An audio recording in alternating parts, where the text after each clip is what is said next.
Yeah, she's a very smart, intelligent girl. She knows, you know, कुछ जो भी करती है उसे पता होता है वो क्या कर रही होती है. वो बीच में कंफ्यूज हैं, कभी कैसे खेलना है. They get lost, then again they come back on the track. जैसे मुझे बताते हैं लोग कि कितना भी शूट करवा लो, पेड़ से कूद रही है, कभी धूप में साइकिल चला रही है, धूप में भाग रही है. उस चक्कर में हो सकता है कि उस पर प्रेशर आया और वो खुद को करेक्ट कर रही हो. She must be taking time to understand if she is going somewhere wrong. Bigg Boss मेरा one of the favourite shows है and one of the biggest reality show in India. और बहुत फैंस हैं. मेरी तो पूरी family including me Bigg Boss के हमेशा से ही फ़ैन रहे हैं. और जैसे मैंने पहले भी कहा था किसी इंटरव्यू में कि बीच में जब कॉमनर्स आ गए थे तब थोड़ा सा इंटरेस्ट कम हो गया था. तो मैंने वो एक फेज़ था जब मैंने नहीं देखा सिर्फ. और उसके अलावा तो big boss I make sure that I don't miss. लेकिन इस बार ऐसे ऐसे हालात हो गए कि बिग बॉस शुरू हुआ और मेरा ये नया शो स्टार्ट हुआ इमली सीज़न 2. तो सेम टाइम पर ये चल रहा था तो मैं नहीं देख पाई, ओपनिंग भी नहीं देख पाई.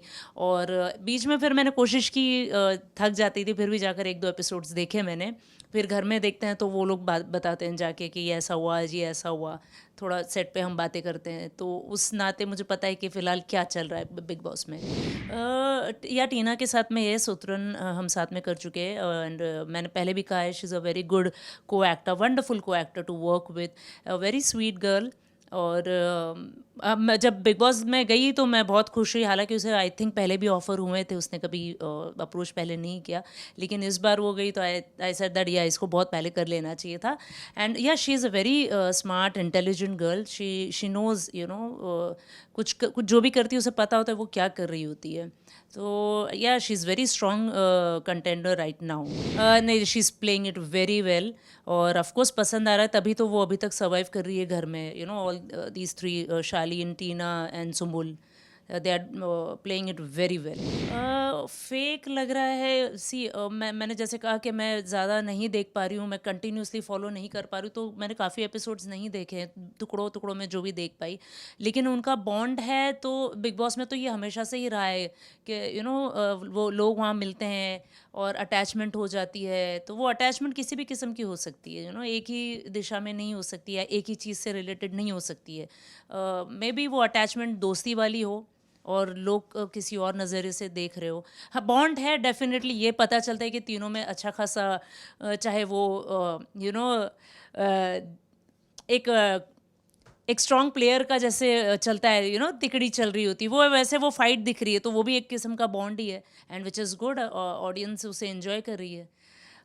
देखिए, मैंने तो ये एक्सपीरियंस किया है बिकॉज बहुत सारे एक्स कंटेस्टेंट मैं जानती हूँ, उनके साथ काम भी कर चुकी हूँ. तो बिग बॉस में खैर झगड़े भी हुए हैं, बॉन्ड बने हैं और टूटे भी हैं. पर बाहर आने के बाद में people are, I think, back to normal.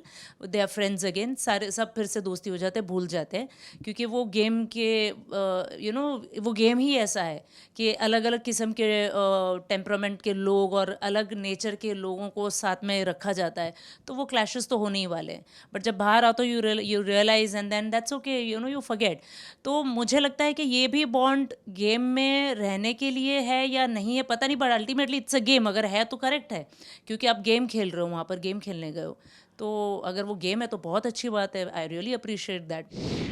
ये मैंने नहीं देखा एपिसोड, अभी मुझे आपसे पता चल रहा है. पर अगर ऐसा कहा भी है तो उसकी पर्सनैलिटी की बात होगी या उसे कभी कोई इंसिडेंट में फील हुआ होगा. But that's okay. वो बिग बॉस में हर कोई कभी ना कभी किसी को डोमिनेट करता है, यू नो. तो इससे वो आप उसे टैग नहीं कर सकते कि ये डोमिनेटिंग नेचर ही है. कभी कभी हम और आप भी हो जाते किसी चीज़ में. फ़िलहाल मुझे ये तीनों का गेम बहुत पसंद आ रहा है. Shalin, Tina, Sumbul, they are doing really well. बाकी लोगों का इतना नहीं समझ में आ रहा. I can not, you know, relate to Sajid ji and Nimrit I think, if I am not mistake. या तो मुझे इनका इतना समझ में नहीं आ रहा. मतलब आई थिंक वो बीच में कंफ्यूज हैं, कभी कैसे खेलना है. They get lost, then again they come back on the track. वो ऐसा चल रहा है, बट ये तीनों का ना strongly they are on that same track moving ahead. हाँ, पहले वो इमली का हिस्सा थी, और इमली ने उसे बहुत बड़ा प्लेटफॉर्म दिया है। आज लोग सुम्बुल को जानते हैं बिकॉज ऑफ इमली, और इमली शो भी रहा है तो उसकी वजह से और अब वो इस शो का हिस्सा नहीं है, लेकिन जब हम इस शो से जुड़े तो क्रू मेंबर्स तो सेम है, और काफ़ी एक्टर्स भी जो पुराने सीज़न से हमारे साथ अभी इस सीज़न में भी है। तो हम जब बात करते तो उसके बारे में काफ़ी अच्छी बातें सुनी। बहुत मेहनती लड़की है। ये इतनी कम एज में मतलब इतने अच्छे से काम करना, जैसे मुझे बताते लोग कि कितना भी शूट करवा लो, पेड़ से कूद रही है, कभी धूप में साइकिल चला रही है, धूप में भाग रही है, और रात को लेट तक भी शूट कराओ तो अगले दिन टाइम से सुबह आकर उतने ही एनर्जी के साथ काम करती है। तो दिस इज़ कमेंडेबल, इतनी यंग लड़की को इस तरह से डेडिकेशन के साथ काम करता हुआ देखने के लिए। वो इतनी नज़र नहीं आ रही, मुझे ऐसा लगता है, हो सकता है कि क्योंकि लोगों ने भी बहुत ये कर दिया है कि they have made a taboo ये ट्रायंगल लव स्टोरी को लेकर के। तो मुझे लगता है कि शायद उस चक्कर में हो सकता है कि उस पर प्रेशर आया, और वो खुद को करेक्ट कर रही हो। She must be taking time to understand if she is going somewhere wrong. तो वो होता है ना, कभी कभी हम थोड़ा ठहर जाते हैं और सोचते हैं और करेक्ट करते हैं, and then we move ahead. I think this is her plan is.